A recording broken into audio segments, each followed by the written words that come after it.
Good afternoon. Welcome to the Brown Bag Speakers Forum, which is an event co-sponsored by the Albany Library and the Albany YMCA. We've been doing this since 2006 together, and we have had wonderful speakers, very diverse, lots of interesting topics, and today's no exception. And quite a timely topic, wouldn't you say? I mean, it does feel like, and what is next? So, today, our speaker is Bill Springer, and Bill is a City of Berkeley Community Emergency Response Team instructor and a volunteer with the Berkeley CERT Program. He has professional credentials in emergency operations, hazardous materials, and the State Safety Assessment Program for buildings following an earthquake. He is noted for his lighthearted approach to a very serious topic and subject. He's also a member of the Albany YMCA, and he's on the Albany YMCA Board of Managers. We're very proud to have him speak today. Being prepared is a great way to relieve anxiety about a disaster, so that's our goal. We want to relieve our anxiety and know what the steps are that we need to take so that we feel prepared, because there's always something around the corner, as we know. So without further ado, please give a warm welcome to Bill Springer. Hi, everybody. Thanks for coming out on this rather smoky day. Everybody take a deep breath. Can you do that? No, I didn't think so. Anyway, as Mary said, I want to try to give you some tools to make you feel a little bit more comfortable. Sure, if we have an emergency or disaster, it isn't going to be fun. It just isn't. But there are things you can do to help yourself out. You can take control over what goes on in your environment, and that's crucial. So let's get on with it right now. Let's get on with it right now. There we go. So I'll slide over here if I may. May I, Paul? Yes, okay. What's a disaster and what's an emergency? Well, more or less, you don't care for preparation purposes. They're both effectively the same, but they are a little bit different. And then we'll talk about what can happen right here in Albany and the surroundings. How should you be prepared? How can you get prepared? What should you possibly do? By the way, I have handouts for later. I don't want you just looking at the handouts while I'm talking, because that's, embarrassing. What should you do during an event of some sort, and what you should do following that event? Oh, heck. I'll figure it out. Types of disasters. Natural disasters. Mount St. Helens there at the top. Technological disasters. Yeah, we all know about the possibilities of rail car explosions. That's happened back in the Midwest to frightening effect, and even up in Northern California. And then intentional. That's the classic picture of Oklahoma City, the bombing there, which was so traumatic and tremendous and horrible. Elements for disasters. This is kind of what separates a disaster from an emergency. They're unexpected. They happen without any particular warning. Now, we expect the possibility of earthquakes. We expect, in some places, the possibility of wildfires, but you don't actually anticipate that they're going to happen at any given time. So that's one of the elements. Emergency personnel may be overwhelmed. I know that in the recent fire, when I say recent, I mean this morning, the recent fires up in the Napa-Sonoma area, the local fire departments were completely tapped out. The blazes are just all over and extremely large. And so they had to call in additional fire departments in mutual aid situations. By the way, the City of Albany Fire Department is a mutual aid agency with the City of Berkeley, which we're very pleased with and very proud of. Lives, health, and the environment are in danger. Now, you'll notice perhaps that the word property is not in there. I read on the blog or the feed this morning that fire departments were saying, we're just here to save lives, as they were evacuating the hospitals. We're not worried about the property. Let it go. We need to get people out. The environment, oh, there's a deer probably eating my plants. So the environment counts too. So what could happen? This is an audience participation part.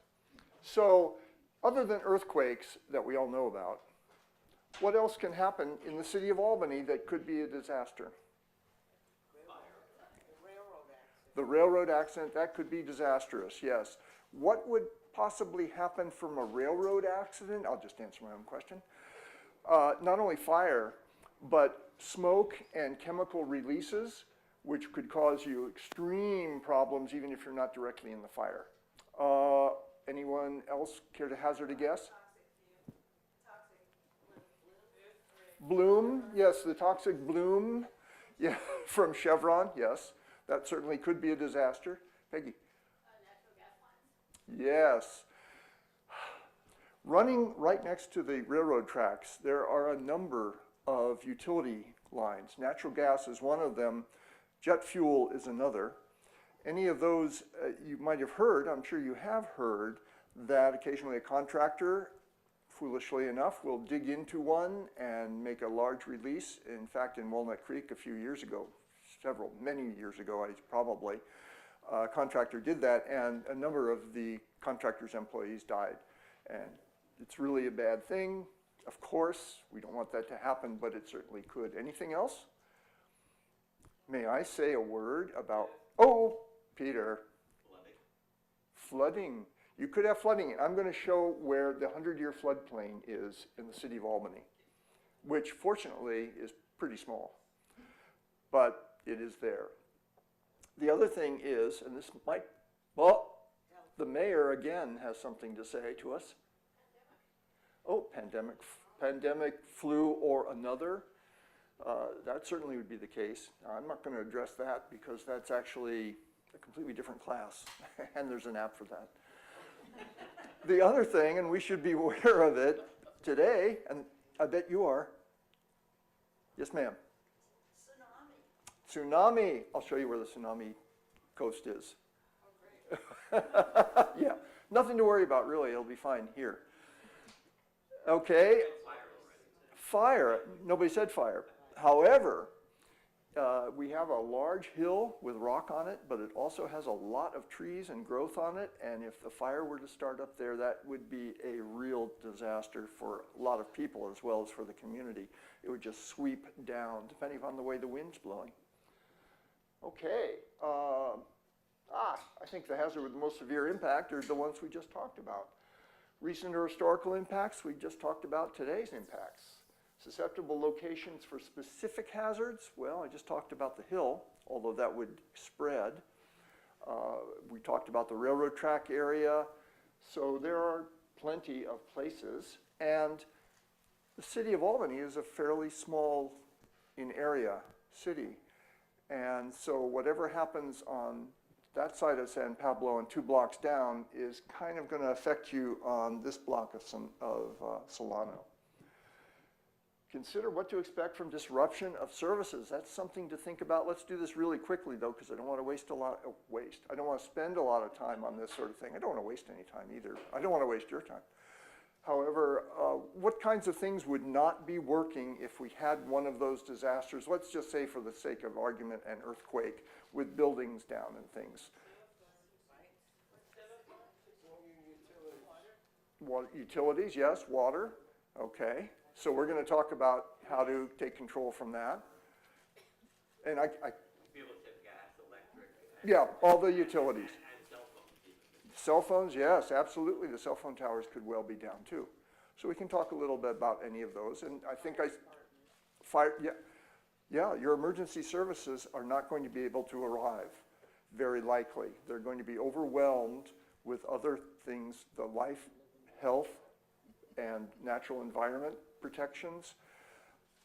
If you're just in your house and you've got a broken leg, and meanwhile down the street, say one of the clinics down there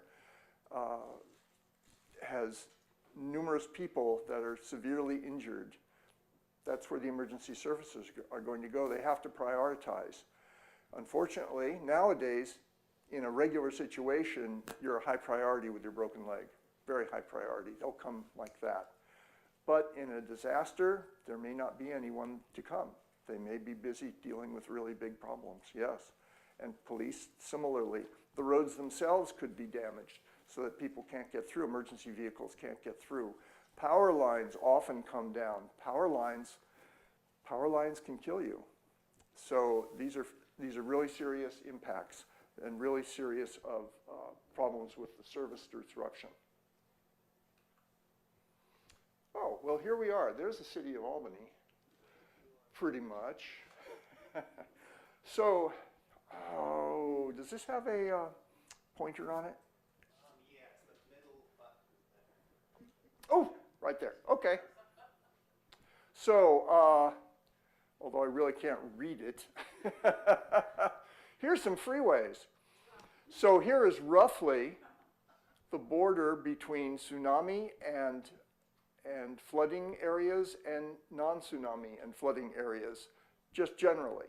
Now, what I tried to do was go online and download from the city's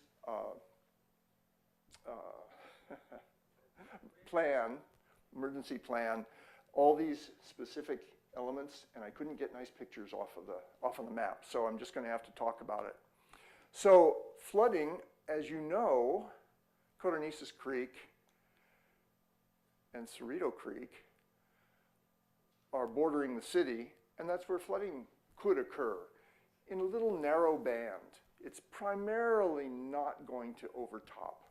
So flooding is not likely to be a big deal from a large flooding event that the federal government identifies. Now, I have no information, I bet Peggy does, no information on local flooding that could occur because of infrastructure undersizing. It used to be in most cities that the 10-year storm was the maximum design storm for infrastructure, for storm drains. That is kind of changing because we're getting larger and larger rain events, and so local flooding does take place, and I can't identify it because I'm not privy to Public Works Department here in the city. So tsunami, flooding, wildfire, we talked about there. This whole area is identified as a wildfire, potential wildfire area. We talked about the utilities along here primarily, the railroad tracks, and chemicals similarly. So what can happen during an earthquake? We all want to know about earthquakes, even though we're thinking about fires today specifically because of the recent firing going on up in Napa-Sonoma and also in the Berkeley Hills. In case you weren't aware, there's a fire there this morning too. Anyway, collapsed buildings. I love this picture for two reasons. One is no one was hurt. That's what I like the best. The second is masonry chimneys. In the Loma Prieta earthquake down in the Gilroy area, that was the major damage, fallen down chimneys. When I had my house rebuilt, even though I didn't plan it this way, but the contractor said, you know, we have to take down that chimney. Let's not build it up. Let's just put it in one of those aluminum tubes that are insulated and such like that. And so we did. So we're not going to have that on our car, and my neighbor will not have that on her house either, which I'm sure she's appreciative. Now here we can see the typical earthquake damaged house. And where the real damage occurs is right at the bottom. That's where the foundation is. Houses will come right off the bottom. That makes the house absolutely uninhabitable. And you cannot, it's red for a reason, you can't go in there. One of my several brothers-in-law had, he's now since moved, but just recently, a house up in the Santa Cruz Mountains during Loma Prieta. It was a two-story house. The upper story and the lower story shifted just like that, completely torqued it off the top. Obviously, that was not pleasant for him. Oh my gosh, and stuff on the floor. Look at that. Walking through Bevmo like that. Oh, what a sad thing to see. That just makes me want to cry. And then what else happens? This is the Napa earthquake of a few years ago. Napa-Sonoma, is a friend of mine who has property in Sonoma, continues to remind me. Fire is really common in an earthquake. Gas lines will rupture. There'll be an ignition source somewhere nearby. It just happens constantly. What are the dangers of fire, other than being burned, of course? Asphyxiation, so no oxygen. Oh, yeah, touch the thing. No oxygen. Heat can kill. You can breathe in hot air and it will scar the lungs. You can't breathe anymore. And then the smoke itself, particulate matter, can clog your airways, and it can also contain hazardous materials. So, here's the message, folk. You can be in control. What can you do to be in control, you may ask? Well, I have an answer. Identify the hazards in your home and begin to fix them. So we'll talk a little bit about some of the hazards that are in the home. This is just the introductory slide to that set. Identify your building's potential weaknesses, like if you don't have the upper story and the second story tied together. Create a disaster preparedness plan. Think about what's going to happen. Think about what you can do and what you will do and how you're going to go about your life with a disaster that has taken place. Disaster supply kits, we'll talk a little bit about that, and that's another audience participation time. Learn how to protect yourself during an earthquake, and after the earthquake, check around for things. We'll talk about all this. And when it's safe, follow the disaster plan. So, earthquake preparedness, number 1, heavy and breakable objects on low shelves. Why do you think that might be a good thing? Yeah, okay. Exactly so. Move beds away from the windows, because if you're in bed and there's a window and it breaks, you're going to have a shower of glass on top of you. Not a good thing. And I can talk a little bit about what to do if you have windows all around. One of the things you can do is have heavy curtains on the windows. And another thing you can do is use a clear plastic veneer, which is sometimes sold for burglary protection, but also can hold your window glass together. Move or secure hanging objects over beds, sofas, or chairs. Yeah, that big picture of Aunt Martha that weighs about 25 pounds or more, all the framing, of course. If that came down on your head, that would be really uncomfortable. So you want to move everything like that away from where you would be. I have a chair in a room in my house that's next to a high bookcase. However, I have attached that bookcase to the wall with substantial screws and hardware, and so I am not too concerned about that. The books in the bookcase, I have put a bungee cord, a small bungee cord across all those books so the books don't fall out and hit me on the head. So the only thing that will happen is I'll have to stop reading, I guess. This is a big one. There are about 2 things that I think are the most crucial if you do nothing else. Here they are. A flashlight and shoes tied in a bag under your bed in some fashion. Why? Most injuries, if there's not a horrendous collapse of a building that occur in an earthquake, are because people are walking in bare feet and there's glass everywhere. There will be glass everywhere. You want to have shoes available to put on before you get out of bed. Are earthquakes always going to happen when you're in bed? Well, no. In the worst case scenario, you're going to wake up with everything shaking, gesundheit, and you'll want to be able to move around. Flashlight, again, at night. You can't see anything. You don't know where to go. You don't know what the situation is around you. So you want to have a flashlight. Those are the 2 basic items in an emergency kit. Fire extinguishers at exits. Why do you think they should be at the exit? Does anybody have a guess? Okay, well, in that case, because if there's a fire, you go get the fire extinguisher, you turn around, and the whole building is going up in flames, you want to get out right then. You do not want to have the fire extinguisher over here, and yeah, I can put out the fire over there, and oh wait, I can't put out the fire over there, and oh, there's the door, and oh, I can't get out. No, fire extinguishers by the exits. And we all know about smoke alarms. Yes? Okay. I want to hear the amens. Smoke alarms. All right, good. Thank you. Item 2, anchor heavy furniture and appliances. One human being was killed during the Napa earthquake. Someone died from a heart attack afterwards, but during the earthquake, one person, a television on a stand, fell over. You don't want to be like that one person. You want to anchor everything. And heavy furniture, heavy is in, what do you consider heavy? I consider a lot of stuff heavy, because if that sharp thing comes down, if one of those monitors comes down, those are not particularly heavy, but they've got sharp edges, and it could cause a bit of damage. Child-proof cabinet doors.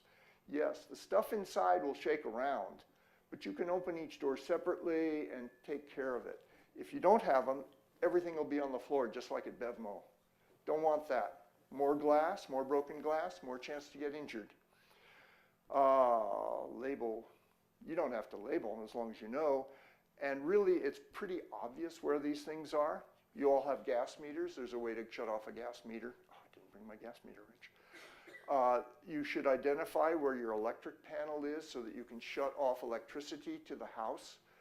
If there is a substantial rupture of the building and the integrity is compromised, there could be very easily a wire that breaks or wires that break, conduits that break, which, if there is a gas leak in addition that perhaps you don't know about, could cause an explosion, needless to say. So you want to be able to shut those things off. And water, well, flooding. We talked a little bit about flooding. You can have flooding from your house, and it may not seem like a big deal, but you can tell that to the people in Puerto Rico and Houston, and they will say that flooding is a big deal, and it is. It can, if you have your water line broken, you can get a substantial amount of damage that you wouldn't have had otherwise if you'd been able to shut off your water. So identify where that is. There's a street shutoff, and almost always there's a shutoff right by your house, and that's the easy one to get to, and it's the easy one to turn because the one at the street is a big effort. So, secure water heaters. We've heard that, right? Amen. Close enough.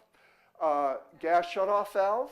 There are different kinds. There are different reasons to have them, different reasons to not have them. I'm not going to go into a lot of detail on that, but what would happen with a gas shutoff is in the case of substantial shaking, or in the case that there's a large flow of gas, depending upon the type of valve you have, the valve will shut off the gas to the house.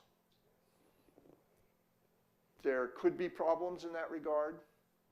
You could have shaking, although this has pretty well been taken care of. You could have shaking that's not from an earthquake, from a truck gone by. That has happened. It's not very common anymore. They're much better adjusted. In the flow type, you could have a fairly small flow, which it wouldn't shut off for, because that would be like turning on your gas range or something. And it could fill up a room easily enough, and it could ignite. So either one of those has some problems.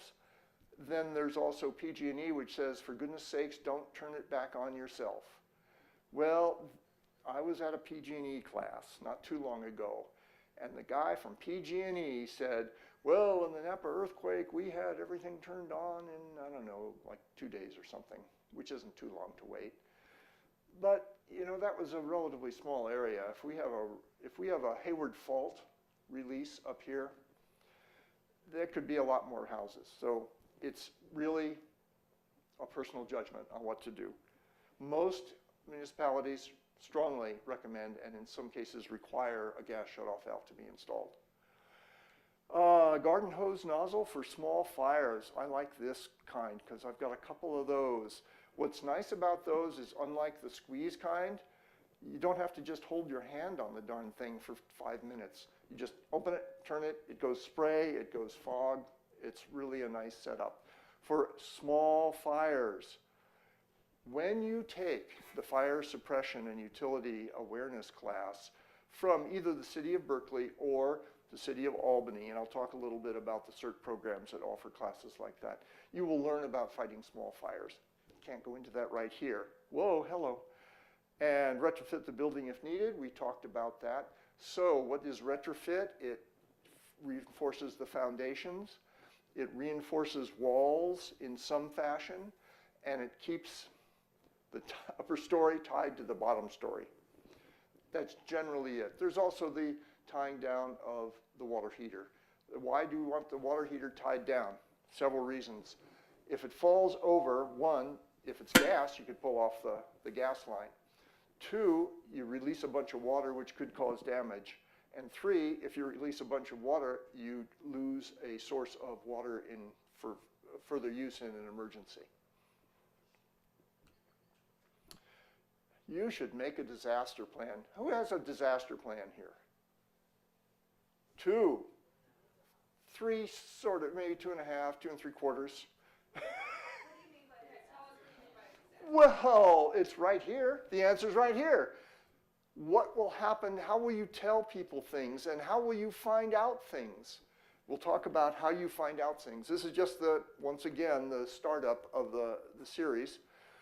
What will you do with your family? Let's say you're not all there. You're going to have to figure out where you are and how you get in contact. You're going to want to design this in advance so that you know. So if John is working in the home, he'll know that Mary, his wife, is working in my case, Fremont, and you will have decided several things that you can do. She can stay there. She has gear in her car or cubicle, and John has the house gear, and he can stay there, and they can be in contact with a text, perhaps. We'll talk about that in a bit. Yeah, that was the problem last time when the Bay Bridge fell down, was that we didn't even have corded phone service or cell phone or whatever. So that's why I make a plan, like, what are you going to do if you can't contact anybody? Exactly, yes, right. So that you know, and there are some ways out of that a little bit, and I'll go into it in a bit, but yes, you're absolutely right. So how will my family get in touch if the cell phone doesn't work, the internet doesn't work, or the landline doesn't work? There are potential ways. How and where will we get to meet after the event? What are we going to do in 2 days? That kind of thing. So this is what might be a good idea to put in a disaster plan, and I do have a template that the Red Cross puts together that you can fill out and begin designing your disaster plan. So develop the plan. What emergencies can happen? Fire is one thing, earthquake's another, flooding is another. There are different scenarios. Out-of-state check-in contact. So everyone should have someone who is out of state, out of the area, somewhere away from where you believe your disaster surroundings are going to be. You can often, not always, often get in touch with them, and that way the rest of your family, if possible, can get in touch with that person. And then other members of your family who are not in the area can get in touch with that person, or those people. I've got two, because I've got a son in Seattle and a daughter in Portland. Yeah, everybody's considered this, but have you really considered how you're going to get? I've got a neighbor across the street with macular degeneration. Yes, she can move around, but she can't move around really well. So we are going to need to take care of her. We're going to need to help. And so her family, and she does have a family, and she actually has resources with organizations and faith-based organizations, need to think about how to deal with that. And she needs to think about it too. She's not mentally incompetent by any stretch of the imagination. In fact, she's brilliant. But she needs to consider that kind of thing. Down the street a little bit farther, there is a woman who's absolutely lovely, and she had traumatic brain injury, and so her husband is taking care of her. Her daughter comes in sometimes, but we in the neighborhood know about it too. So that's going to be part of their disaster preparedness plan, is who in the neighborhood, and I'll talk a little bit more about that, who in the neighborhood you might want to have helping you out. What are you going to do if your house has just collapsed and you're out and you're okay, and you look around and you say, well, heck, I can't stay there. Maybe you can go to a municipal shelter. That's possible, but shelters are pretty crowded. Maybe you can go to a hotel or motel that's a bit more out of the area if you can get to that place. So identifying that place might be, or those places might be a good idea. Also, if you had a pet, you'd want to know where the places that you can take your pet would be located. Can you stay in your house? If you can stay in your house, do you have enough goods, supplies, protection, this, that, and the other thing, which we'll talk about a little bit later, to be able to stay in your house? And then if you have to evacuate, like they had to up north this morning, do you know how to get out of there? Do you have any transportation? I want to talk about that a little bit because a lot of publicity is made, oh, always keep half a tank of gas in your car. No, no, no. Keep your car full of gas. And if you can't do that, at least 3/4 of a tank. If you have an electric car, keep that baby charged up. Don't be silly. You might need to really go for a while. And if there's a disaster, you can ask the people in Puerto Rico and in Florida and in Texas, those gas stations may very well not be open. So you want as much gas as you can, particularly if you're in a line of cars that are moving at about 3 miles an hour and idling and using a lot of gas. And you saw, perhaps, in the videos from those disasters that vehicles were over to the side because they'd run out of gas. An unpleasant condition to be in. And just like they say in the old ads, practice, practice, practice. So you go through the plan with your family. If there's a meeting place, you go spread out to the meeting place. You go run through those so you're familiar with it. A friend of mine, one of my co-instructors, likes to say muscle memory. I'm not so sure about that. My muscles don't remember it any more than my brain does, which is actually not so much. So that's what you want to be able to do. You want to be able to practice so that it becomes familiar enough that you don't just freeze up. Emergency kits, go and stay. So here's what I have my emergency kit in, one of these tough kind of rugged things.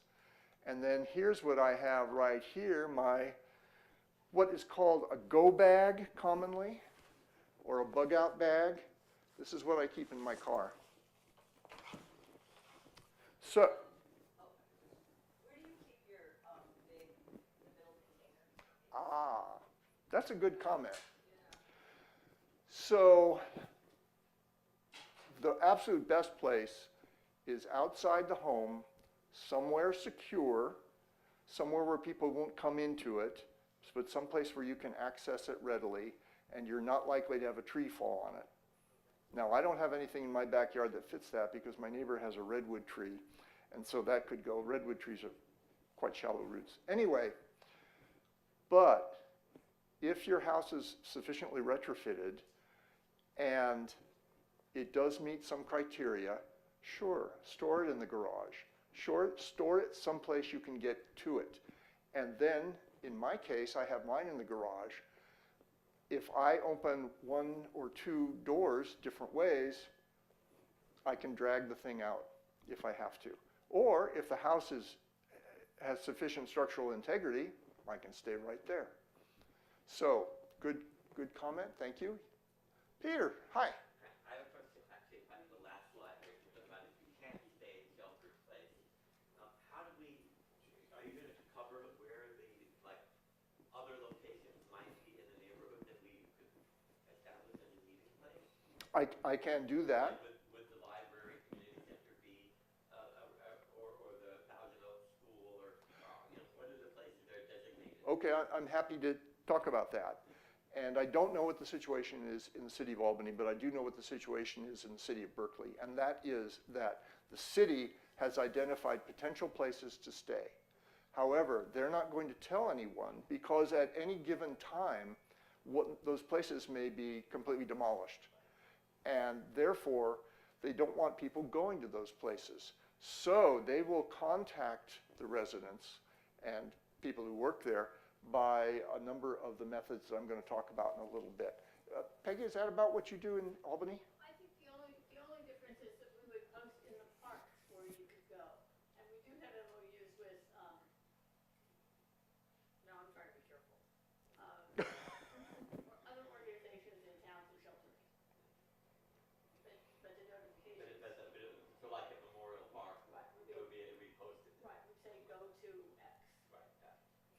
Now, another thing that is possible is that your neighborhood could try to identify a place where your neighbors could all gather.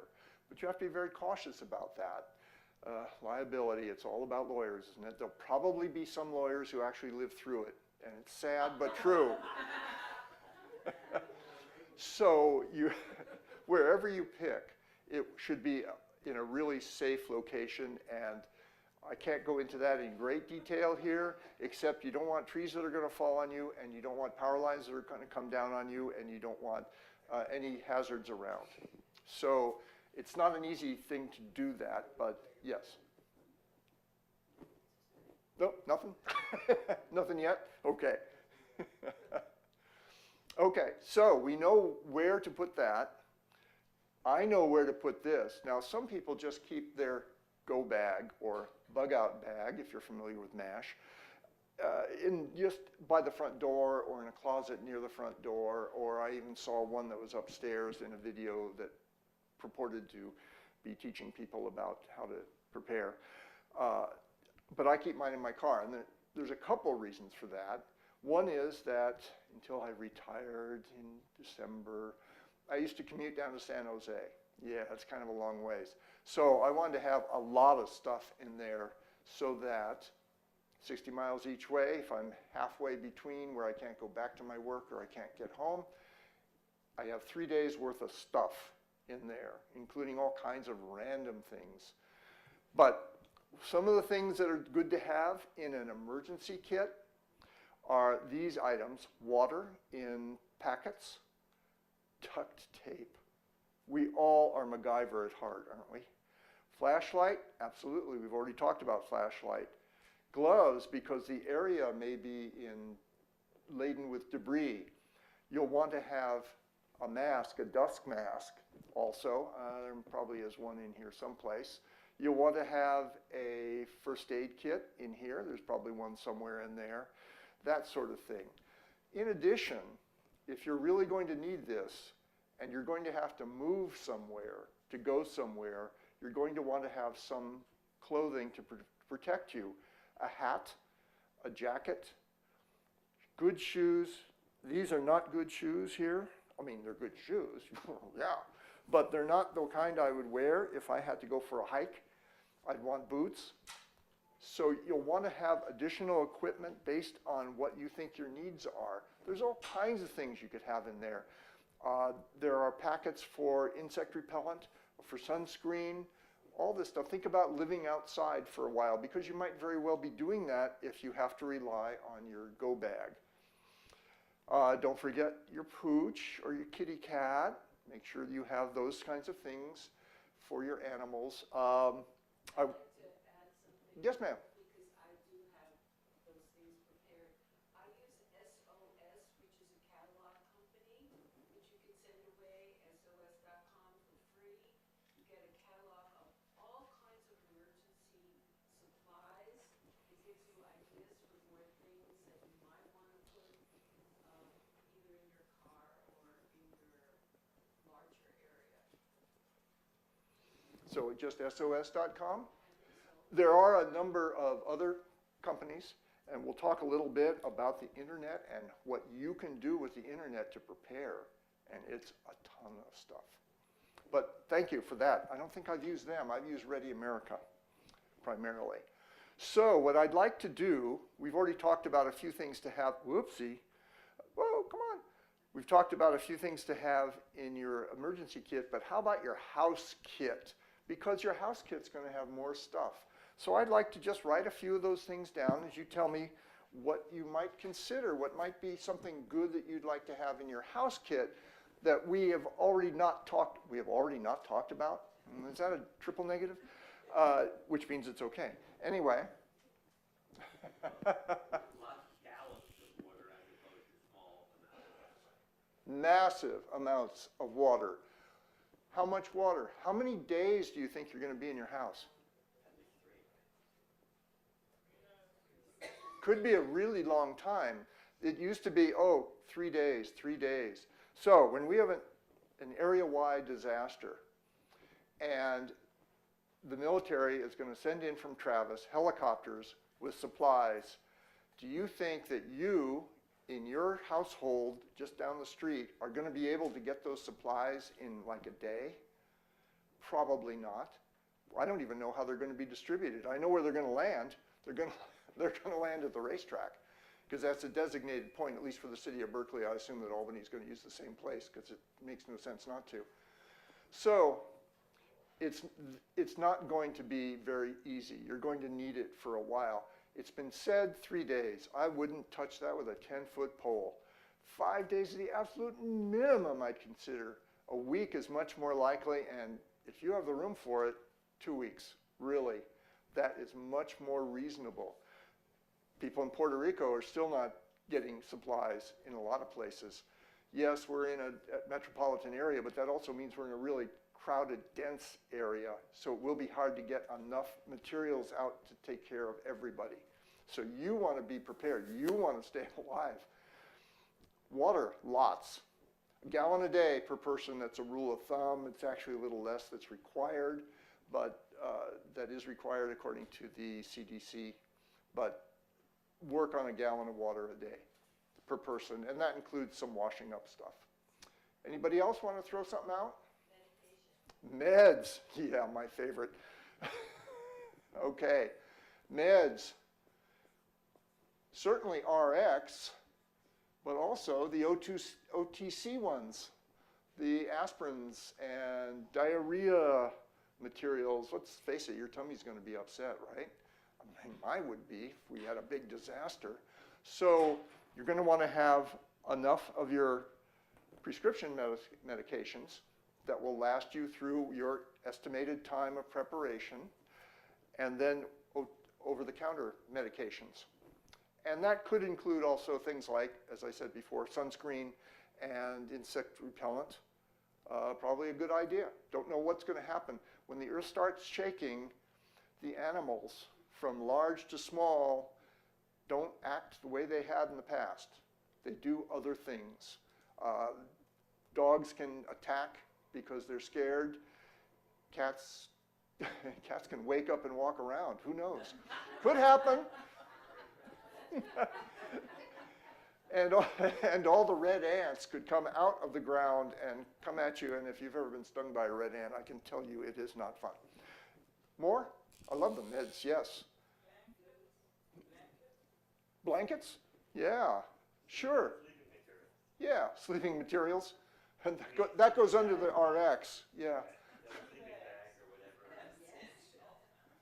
Okay, blankets, etc. By the way, I've got a handout on this stuff, but I want you to think about it. Oh, you're going to take over, right? No, come on, Peter. Tell me. Radio, hand crank, or battery. Or solar. So we'll talk a little bit about staying in contact with people. So that's okay. Radios, etc. Tools. What kind of tools do you think? Crowbar, that's my favorite, but yes. Crowbar, axe, shovel.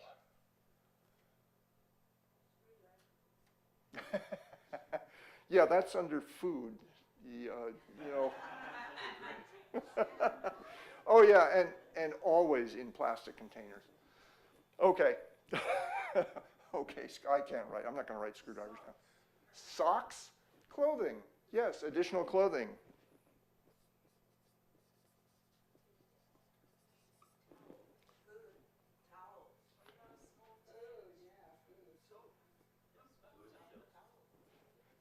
Towels, okay, I'm going to put down towels.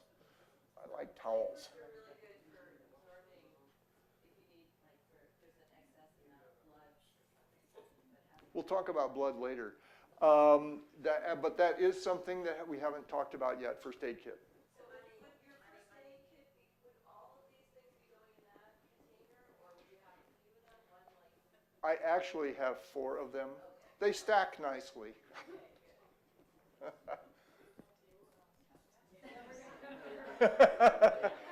Not telling you where my house is.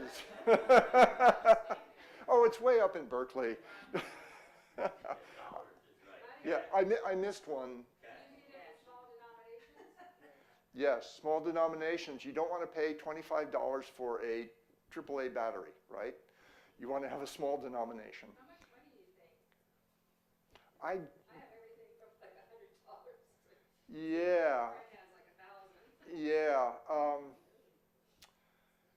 How much money do you think you'd have to pay to stay in a hotel and eat for 2 weeks? That is a lot. That's exactly right. And because you might be staying in your house, but you also might have to evacuate and go someplace. And you might not go to a shelter that's run by City of Albany, and I'm sure there are going to be very many of those, and they're going to be really warm and comfortable, and there won't be anybody that hasn't taken a shower for 3 days there. But if you can get to a hotel where it's more comfortable, you're going to want to do that. So yeah, will they have credit card machines working? Maybe, maybe not. But you would think that they've got electricity and they've got some connectivity, but maybe. Yeah, right. And there's always an Airbnb. But in any event, that I have a substantial amount in my house. And yes, nothing larger than 20s and mostly 5s and 1s. And I missed somebody's. Tins? Oh, well, under food. Tins, of course. So that's sleeping stuff, blankets, etc. I'll put that under tents. Okay, this is a decent setup. That's a great idea. And there are a number of different methods of purifying water, which I can't go into because I don't have enough time. Some of them involve bleach. And I'll talk about where you can get more information because there is so much. I could just talk for hours. And as Mary can tell you, I do. Assuming your phone is down, not everybody remembers telephone numbers, so you may want to keep a list of your friends and family. Along with your car, electric or gas powered, keep this charged. Don't let this run down to 20%. Keep it up, charge it every day. You never know. This has a lot of information in it, including a flashlight, of course, as we all know. So you'll want to have that. Also, this is a method that you may be contacted on if things are working properly. So always keep that charged. Sir, ma'am. Sorry? They do. If you can get another charge, you can get a battery charger, relatively small, keep that charged also, and that way you'll have extra support. Yeah. Yeah, you're right. I was going to ask you what you thought the best solar charger was. I have the expensive kind, Gold Zero, and it works. And I've got not a generator, but a storage battery from them also, but they're not cheap. And there are others available, but I don't have any personal information on that. Are there portable toilets? Toilets, hygiene in general. On the generator, we keep going back and forth between the propane or the solar one or the electric, not the electric, but, not the gas anymore. Got rid of the gas one. Mm-hmm. Do you have any preference for propane or the solar? I mean, is propane, is that acceptable to have? Personal preference. No, I don't. You just have to be sure how to store propane. Do you know how? I know it sinks. It's a sinker, yes. You want to store it outside in a ventilated container. If you go to places where they sell the big ones, they're always outside and they always have a bunch of holes in them. Yeah. Well, I was going to say, in the food, you probably want cooking and eating utensils as well as a can opener. Yeah, 2 can openers I have in 2 different boxes. Yes. And a little pan stove, right? If you can, if you want, if you don't want to eat them cold, but you can eat stuff cold. Anyway, so food is a whole nother subject, and it really has to do with just what you want, just what you think will make you happy. I strongly recommend chocolate. But it does emulsify over time, so you have to refresh it Yeah, you have to pay attention to the expiration dates and that sort of thing. What I do with mine is I refresh it every year, and I take the things that I've got in there down to Alameda County Food Bank. And so I get a good pat on the back for me and a somewhat small deduction in my income taxes. And I feel better about it, and then I've got my fresh food. Mary, did you have a comment? How often do you rotate your stored bottled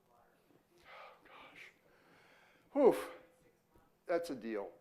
So people sometimes put water into containers of some sort, like the big 55-gallon drums or 5-gallon blocks or smaller water bottles like soda pop 1-liter bottles. I don't do that. I go to the store, wait for the right sale, and for $1 each, I buy a gallon of somebody's water. And that, the expiration date on those is usually 1.5 years. So that prevents me from having to do that 6-month thing where you have to either dispose of the water or add some purification material to it of some sort. So there are a lot of ways to handle that, and that's how I deal with it. Yes, someone, yes? How do you deal with meds? Well, I just take them, what the heck? Prescription meds, you can only get them, say, for 3 months, and then how do you manage? I suggest toughing it out and just buying it straight without your insurance.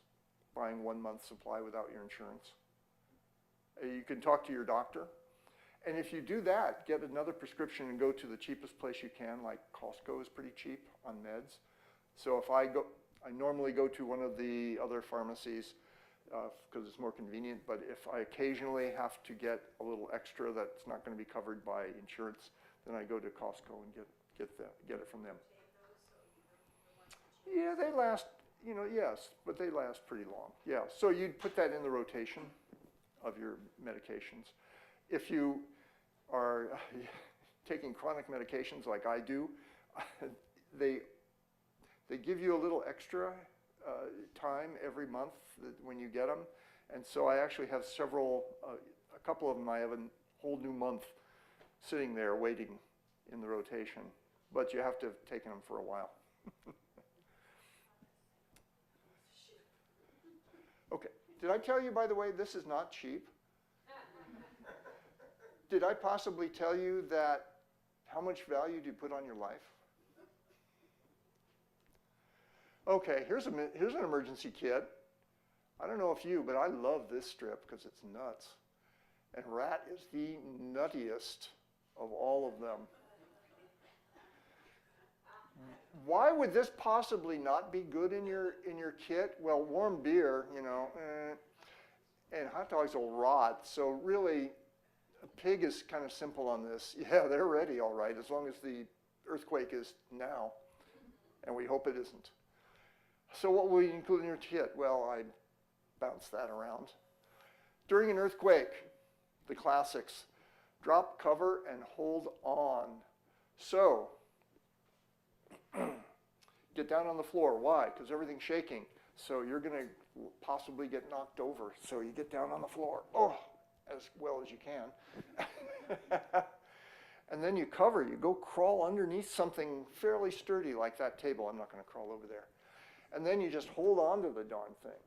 Now, what happens if there's nothing to hold on to? What if there's nothing to go under? Cover your head. If you're in a chair and you can't move, if you're in a wheelchair, cover your head. It's the best you can do. Is it perfect? No, life isn't perfect, but it's the best you can do. Here's something. If you're indoors, stay there until the shaking stops. I've had people tell me, no, I've run out of buildings when there's earthquake, and I've never been hurt. Yeah. It's like wearing seatbelts. Sometimes if you're in an accident and you're wearing a seatbelt, it won't help you. And if you're not wearing a seatbelt, gosh, I was thrown clear of the car before it burst into flame. Statistically, Statistically, stay there until the shaking stops. This way, holding on. Here's the deal. Outside, away from buildings, they can collapse. Facades collapse. If you look at pictures from the Loma Prieta earthquake down in Santa Cruz, you'll see a lot of the older buildings, the whole front of them just came down, and people have been killed by that because of bricks. Away from trees, streetlights, power lines, and overpasses, and I'm sure there are lots of places around here where we can find clear areas like this, right?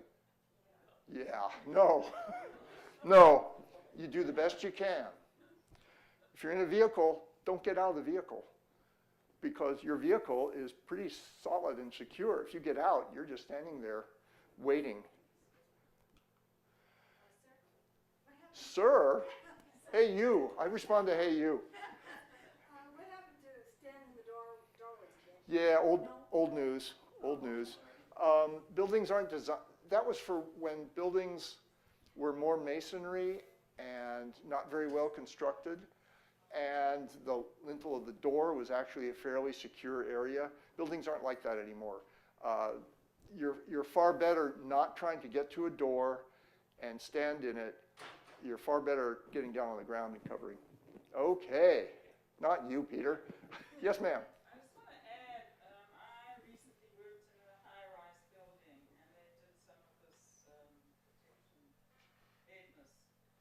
And the question was raised, where is the best place to be in that kind of building? And the guy said the closest is to be near the elevators. Not to get in, but to be there because it's got a firmer column Yes. supporting.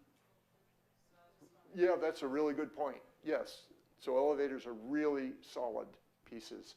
And yes, being next to them is as good as you can get. What about staircases? Not so. Not so much. Look at some staircases that are emergency exits and things, and they're pretty shaky.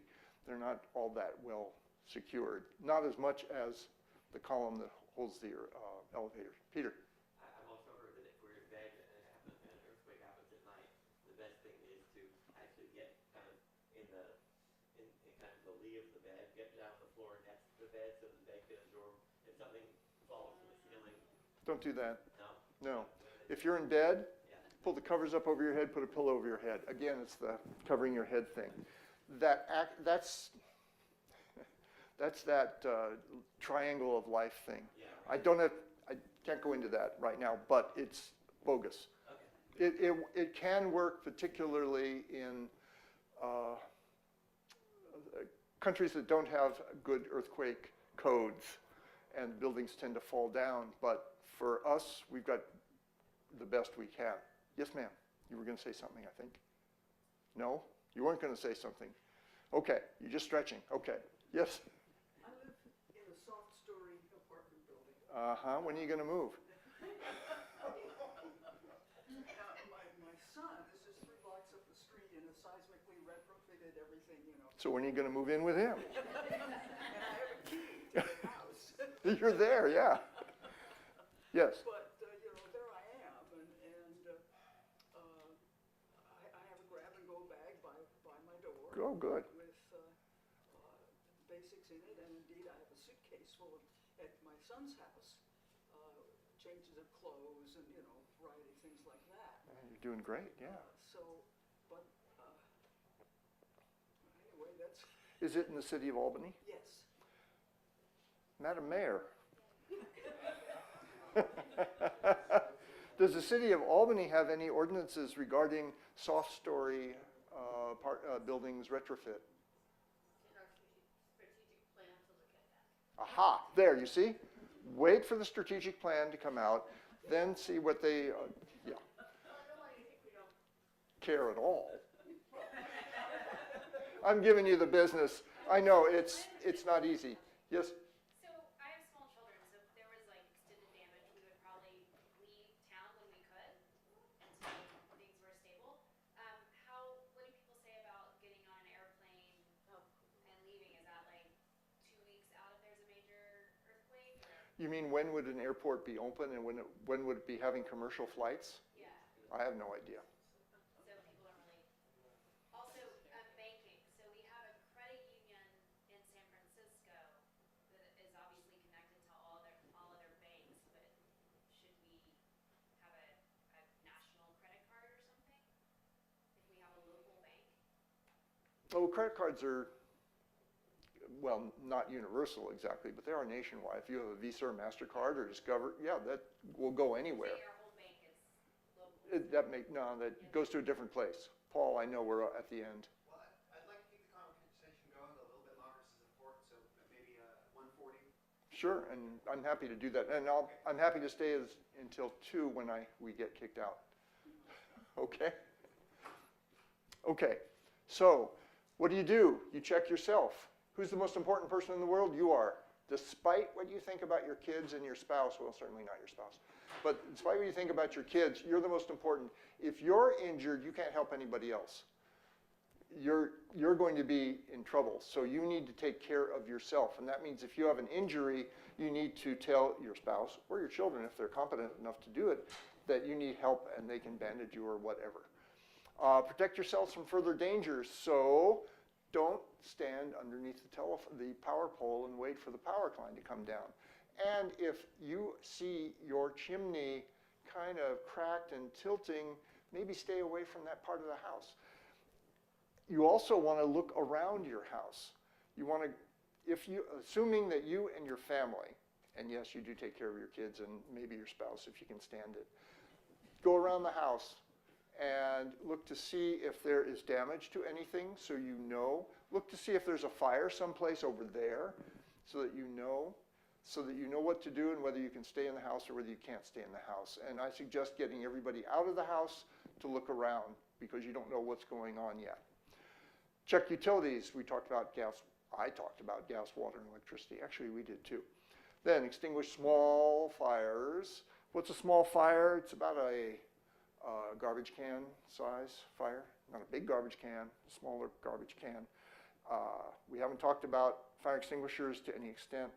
That's possibly beyond the scope of this. Clean up spills, because some of those spills could be, one, you could slip on them, and two, they might be some sort of toxic thing. An ammonia spill, everybody smells ammonia, but in a large quantity, it's very toxic. Inspect your home for damage. Help your neighbors. Number two of my 2-point most important thing, your neighbors. Befriend your neighbors if you haven't already. And if you can't stand one of them on that side of you, befriend the one on this side. Make a pact that you'll check on each other to make sure you're okay. If everybody did that, if everybody checked on one other, had a bond with one other neighbor, everybody would be in a lot better shape. So yes, people say, oh, you got to have your entire neighborhood all taken care of and all wrapped together. One other neighbor, that's all. Whoopsie. Help neighbors text your out-of-area contact. Why text? Because text uses a much smaller bandwidth than a cell phone. So if the cell phones are up at all, use text, not try to telephone vocal, because it'll be too jammed up. Expect aftershocks. Yeah, that's why you have to look to see if your house is ready to fall down or not, and take some action to get away from where there could be a hazard. Okay, this is important. I like this. I got this morning on AC Alert, I got an email, a text message, and a telephone call about the fire up in the hills. Listen to the radio in the Bay Area, KCBS, KQED, KSOL, and KPFB are all emergency broadcast radio stations. In the city of Berkeley, we have a specific AM radio station, 1600. Peggy, does Albany have an emergency station of its own? Okay, well. It's on the handouts? Yes. Oh, if people are leaving, please just come up and get one of the 3 handouts. Oh, Paul's going to take care of it for you. Thank you, Paul. TV, broadcast stations, KCBS, all those guys know ESPN, who cares? Websites, if the internet's up, the internet's up. Excellent. Social media, Nixle. Is everyone familiar with Nixle? Is anybody not familiar with Nixle? Okay, Nixle is something sort of like AC Alert, but it's a different mechanism. If you go to nixle.com, you can select what entity you want to be notified about. You can do this, and you do the same with AC, that's Alameda County Alert. You select what entity. So I have Berkeley and Albany because I have dual citizenship here. I'm both a Berkeleyan and an Albanian. So, that was a joke, guys. Next door is good. A lot of information. And social media, stuff that I don't know anything about. Twitter and that kind of thing. And, you know, your neighbors might actually know something that you don't. I know it's a surprise, would be a surprise. So, what else can you do? Take Albany CERT training. Albany's fire department has a wonderful program whereby you can sign up for once a week training in a whole bunch of modules. The very first one is a 3-hour class on emergency preparedness, which will go into a ton more detail. Other training opportunities, you probably want to have first aid. First aid CPR, fine. But first, if the first responders are not able to get to you, CPR isn't going to help, unfortunately. That can be talked about in a further class. But first aid, to help people out when they've got a wound or broken limb, something like that, that would be an excellent way to do that. Madam Mayor, does the Albany Fire Department provide any courses in first aid or CPR? Ah, excellent. Okay, well, check. I'm sure that's on website. Online courses in emergency topics, and I have a whole list of a number of things. One of them is a resource guide, online resource guide, and it has a lot of places to go, people to see, things to do. And remember, folks, Google is your friend. Oh, ready.gov is the federal government's website for individual preparedness. And if you go to that place, you can get a ton of information about disaster emergency preparation for seniors, for people with disabilities, for pets, probably for teenagers too. That's really a specialized thing. I don't know if that works. Anyway. And then, so what we all need to do, learn about community alerts. You need to stay informed. Warning and evacuation routes. Evacuation routes are pretty simple in this area, San Pablo. And do you know how many cars are going to be on San Pablo? Yeah. Practice your skills and personal plans, disaster plans. Network and help others in your neighborhood and your community. Learn your neighbors. It would be nice if you could learn all of your neighbors' names and be friendly with them and host potlucks and block parties, and it's great to do that. And it's really a help to know other people. But if you can't, just that one person next door, the one you like. And then volunteer for community emergency response teams. So what that means is, depending upon the jurisdiction you're in, you can volunteer to be helping your fire department, in this case, in Albany's case and in my case, in the city of Berkeley, we accept volunteers. I think Albany does too. I talked with Mike just a couple of days ago. Mike, Rab. He's the CERT instructor, along with a ton of other things, unfortunately for him, in the city of Albany. So it would probably be handy to do that, but if you have a neighborhood, you can organize your neighborhood. If they take the trainings, you can organize yourself into a CERT-trained neighborhood, which would be a real safety thing for your entire neighborhood. And I think I have reached the limit of anything. Oh yeah, get fit and stay fit. If you're not...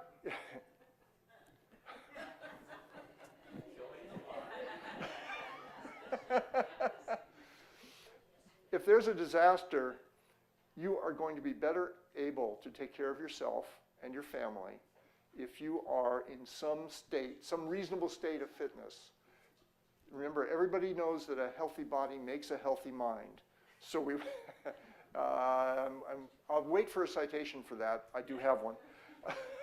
Anyway, so the other thing, keep calm. okay, we can get through this. This will be fine. We've got a disaster plan. Yes, we're looking around the house. We know what to do.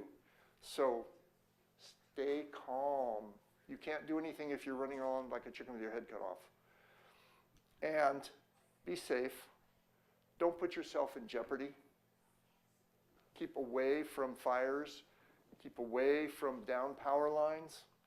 And if you, for some reason, are crazy enough to want to contact me, there you go. I've even got some things. I'll just do a couple more things on in your go bag or in your go kit. If you want to evacuate, get a box like this. Put your important papers in a box like this.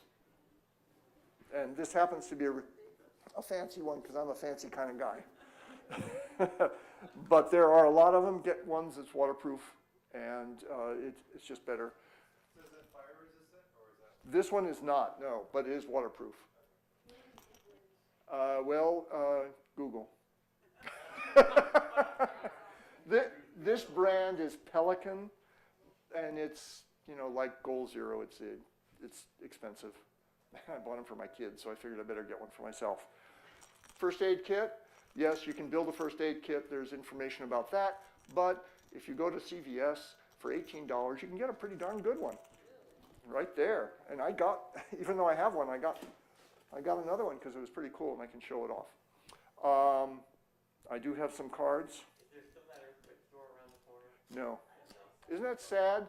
There's one in San Rafael, but really I've been going online now. I prefer to see stuff in my hand, but that's me. I think there's one out in the more close to the Central Valley. Anyway, here are my cards. And I think I'm done. Don't forget to pick up your Family Disaster Plan template, your online emergency preparation resources, and your government's work here, emergency supply list. Thank you, Bill. I do what I can, and it's not nearly enough. Okay, thank you.